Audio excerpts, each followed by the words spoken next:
6月嘅閱讀，我哋嘅主題就用野花啦。睇下下一個係邊個先？天蠍啊，當然就係因為我有啲新牌啦，亦係響應啊、迴響啊林憶蓮小姐經典嘅野花嘅呢張專輯，同埋佢而家好成功地巡迴演出，恭喜佢同埋即係希望佢嘅都唔使希望㗎啦，希望呢樣嘢都希望呢兩個字都冇乜意思嘅。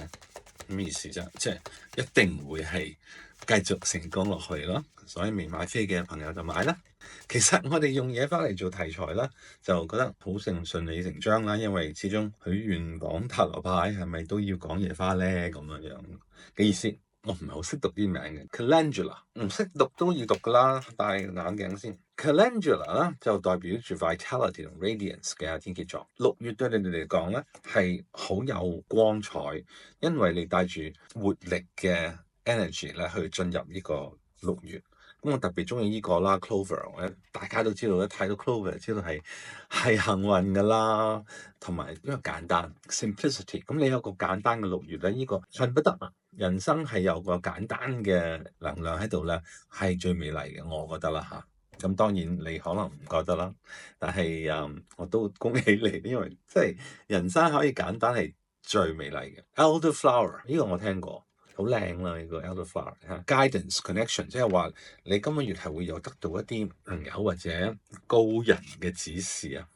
我講嘅唔係我啊嚇，佢嘅指示係令到你更有 connection，即係你無論你對你同你嘅高我啊，你同你嘅工作啊，你同你嘅愛人啊，你同你嘅親人啊或者家庭啊，都會更加密切呢個關係，好事啊，係咪？過程裏邊咧，你會有啲選擇，但係呢個選擇能量，你睇下呢個女仔，佢好開心，佢揾到個平衡。其實當你有啲選擇嘅時候，當你掟嚟掟去一啲唔同嘅可能性嘅時候咧，你如果掟得開心，因為你有平衡咧，有選擇係點都好過冇選擇，係好事嚟嘅。繼續話你3張都係金幣牌啊！如果講錢嘅話，你好似6月天蠍座，你真係好唔缺錢啊！你有2號之後咧，你就有7號。同埋一隻 Knight， 3個金幣牌就可以話一面倒，太過喺晒呢個塵世上。但係如果你唔介意呢個6月係就喺塵世上咧，你喺金錢方面或者喺物質方面咧，你係一啲都唔擔心。唯一擔心就係你點樣去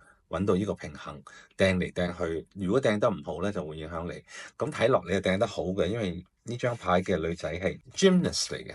幾咁平衡咁啊！其實揾到平衡有2個金幣係一件好事嚟㗎，係咪？7號嘅金幣咯喎，嗱7號嘅金幣牌咧就話你去 re-evaluate 你而家有嘅成果，其實已經有成果㗎啦。但係你喺度諗，會唔會更好咧？會唔會可以揾到更多，或者係做一啲更好嘅嘢？呢個 re-evaluation 係好事嚟嘅，因為可能你做另外一樣嘢，或者係用第2個方法，係令到你更有滿足感，或者更幫到呢個世界，更幫到呢個地球，令到地球更多靚嘅花出現，咁令到你一生無悔啦。所以佢就會俾你一個 Knight of Pentacles，哪怕慢少少，但係呢一個騎士係好穩咁樣攞住呢個金幣向住你去嘅。所以特別係當我哋同野花呢啲花嘅能量一齊睇嘅話咧，我哋睇到呢一個層面咧，就係唔會話因為佢慢就會好擔心，因為佢喺花裏邊已經話緊俾你聽咧，你係應該要簡單啲，因為你有